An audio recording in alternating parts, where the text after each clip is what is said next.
Hey, so I was basically just talking to myself for a little while. So I was like, you know what, I might as well, talk here because I find that I have a little more closure when I'm, talking, to someone, even though this is just mostly me with myself.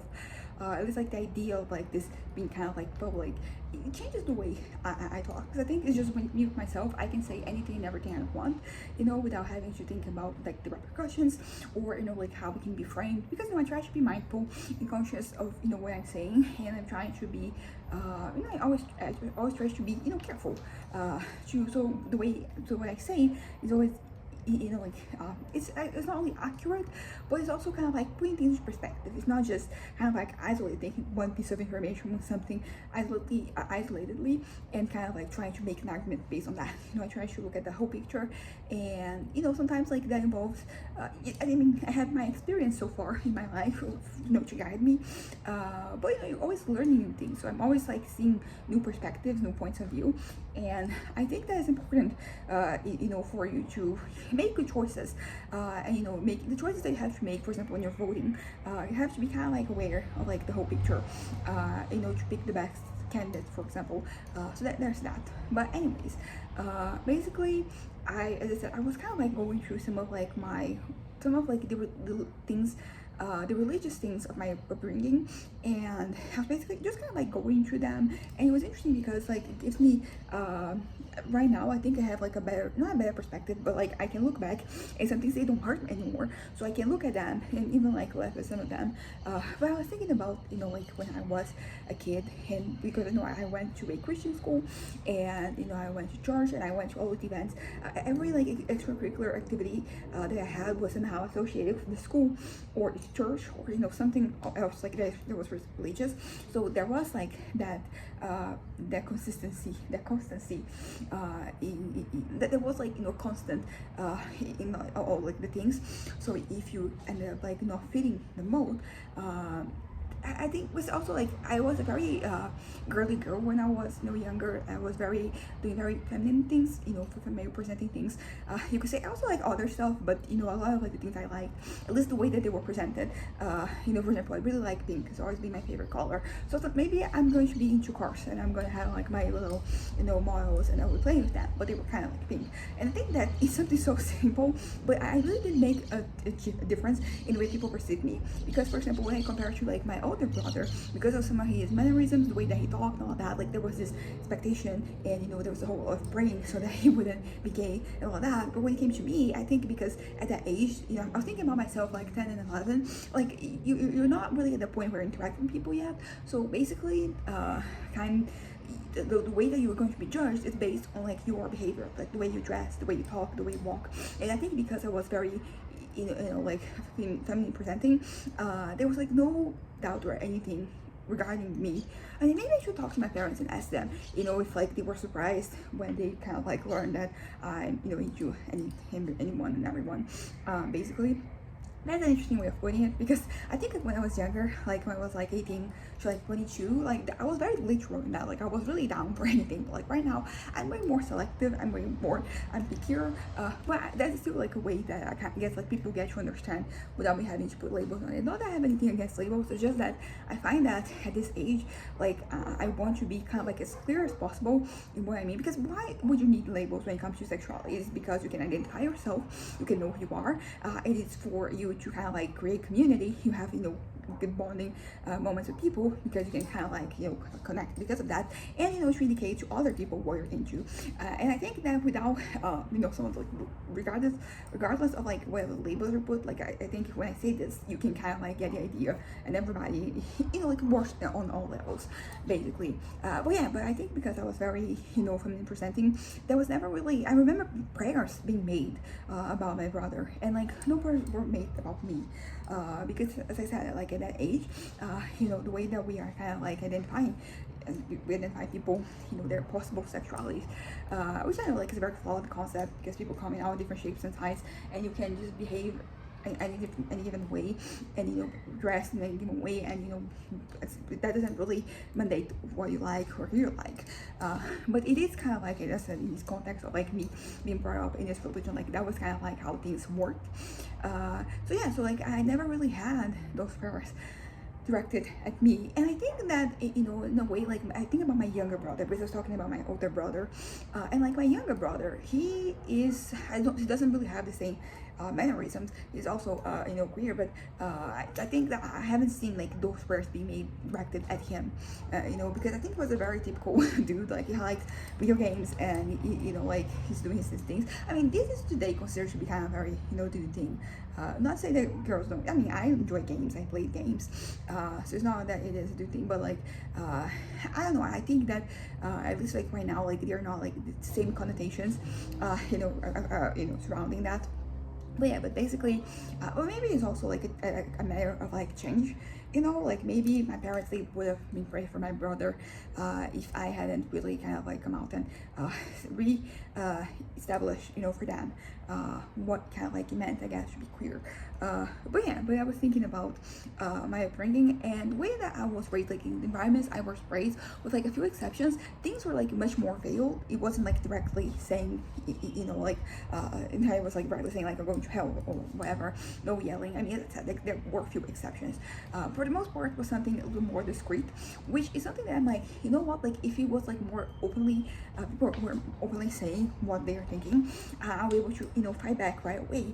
But the way that things are going, like how they're going, it's basically, I don't know, like, because it gives people some deniability, you know, when you're talking. So I can try to directly say, like, you know, what I said, the implication is that, you know, being, you know, queer is bad, but they're saying like I didn't say that, and I'm like, yeah, but you said you didn't spell it out, but like the implication what you're saying is that. So it is kind of like frustrating sometimes to have conversations with people because they don't really own up to what they're thinking. But at the same time, like, I think it was less traumatizing, because I think that if I had more yelling voices at me when I was younger, it would have made things a little harder, I guess, for me, or like it would have kind of like radicalized me a little bit, you know, more. But not like this. I mean, but I've been saying this. I'm like, it could go either way, right? I mean, I've always been very much, you know, pro myself. So I think from the moment I kind of like realized, like, okay, this is me, this is who I am, I really embraced myself. And of course, like, that wasn't because beyond like embracing myself, I kind of like, I really pushed a lot of like this stuff down.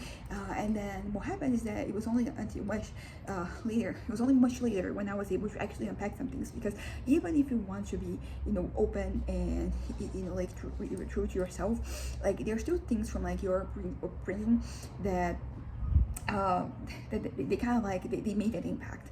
They really, you know, like, yeah, like, there's some weight to that.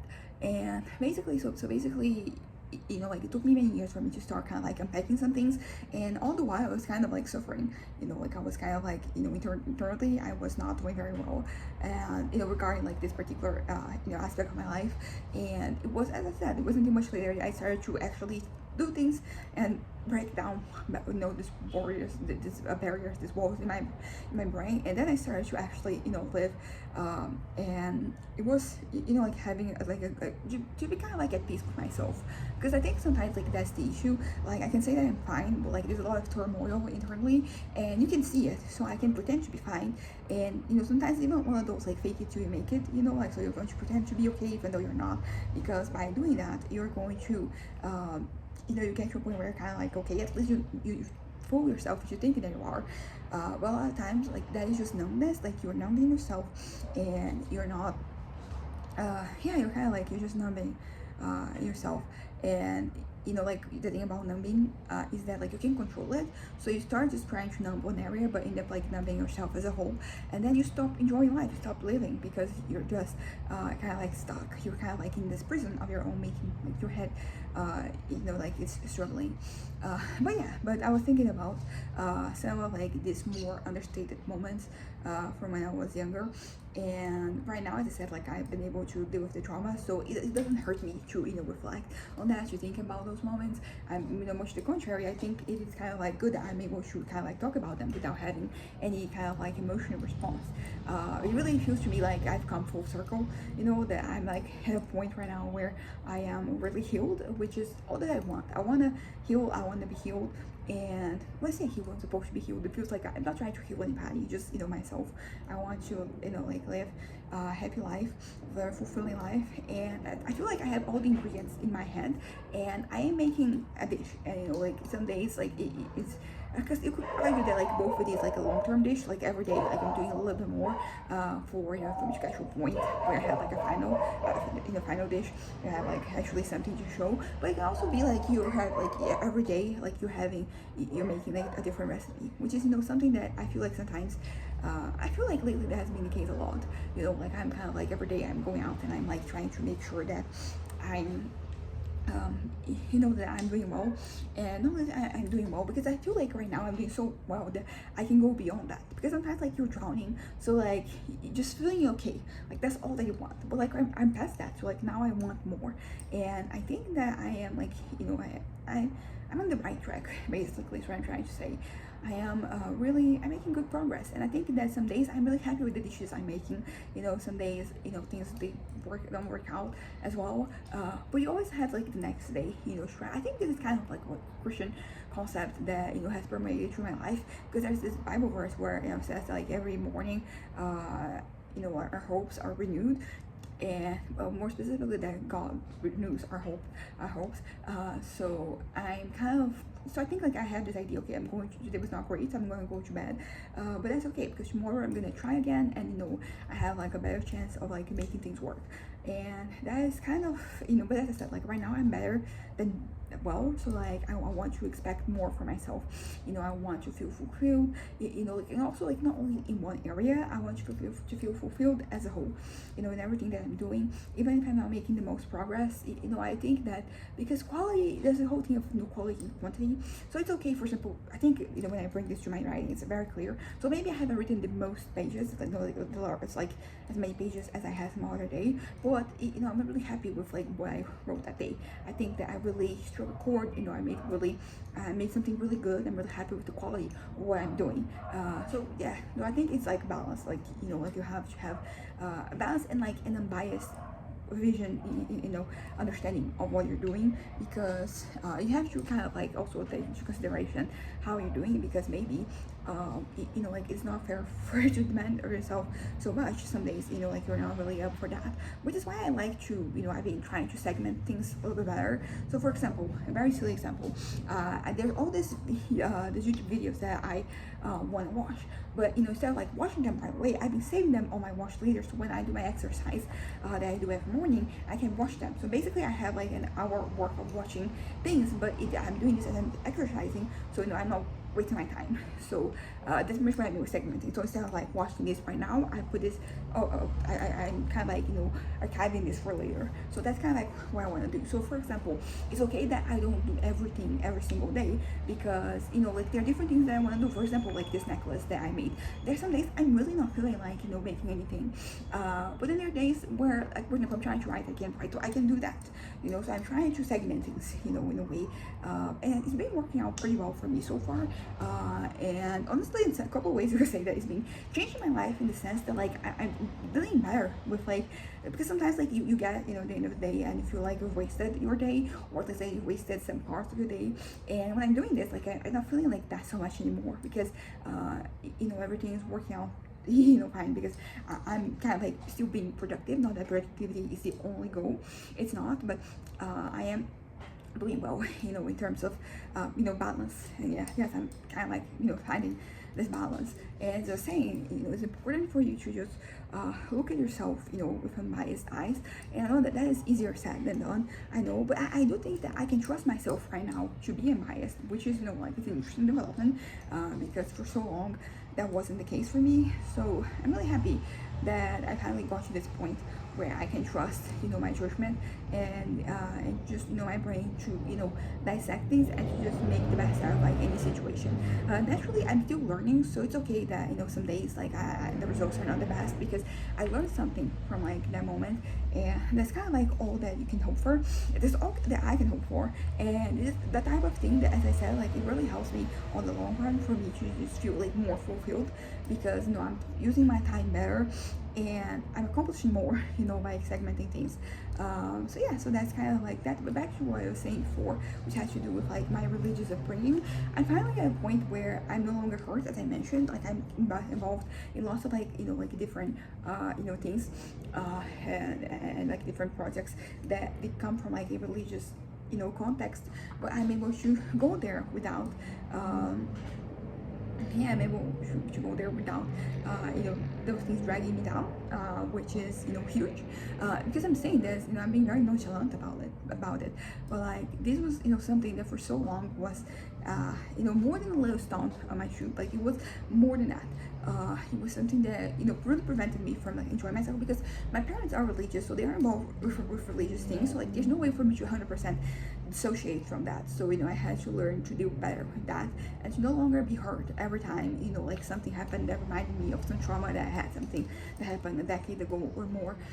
And right now I'm finally at a point where there's still things that I'm not doing, that I'm still keeping a distance from, but also sometimes it's about learning. I gave the example of like this event, this end of the year event that we went for, like the cell group we've been attending, and how like basically I felt really terrible there. I felt very awful.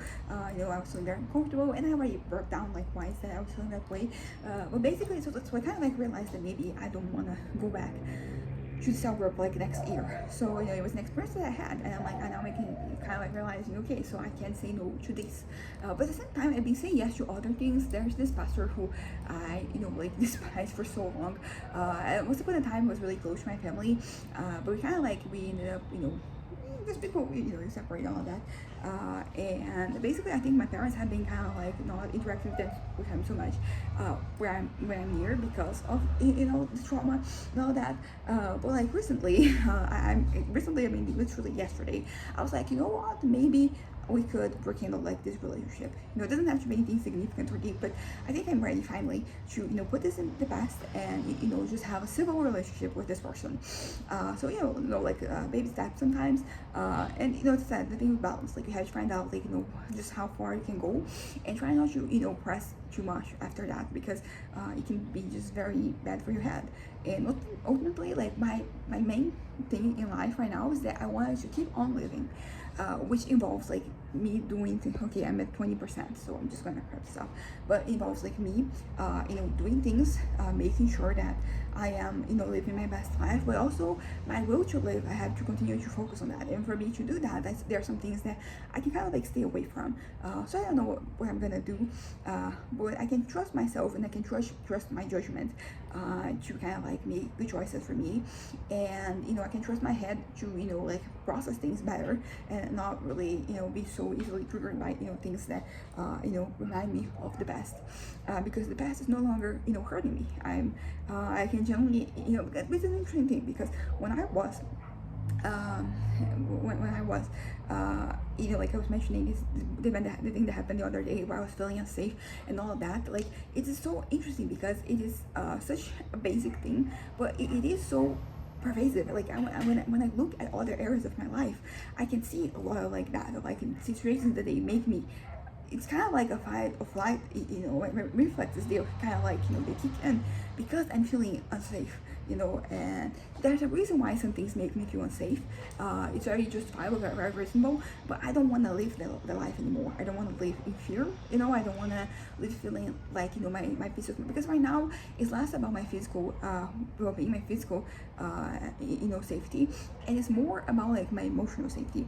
And because the thing is, like, they were both kind of like crushed at the same time, so for so long, like, they were really connected. There was this, they were intertwined, one and the other. So something that like was a threat, not necessarily physically, but for example like my well-being, my mental health and all that, like that really, my body translated that into fear of like me being physically like in danger. And this is a very interesting process. Like, this is very it's not groundbreaking, it's just that I finally was able to be like, oh yeah, so like this is pretty much what is happening. I'm getting from my brain is hearing this, and it's feeling like at this point where I feel unsafe, and yeah, and everything goes from there. Because then you have, because then how, what's the way for you to make sure, for example, that you're never in danger, is by ceasing to exist. Because if you don't exist, there's no threats they can like be made true. But yeah, so I'm gonna wrap this up right now. Really happy to get this out of my system.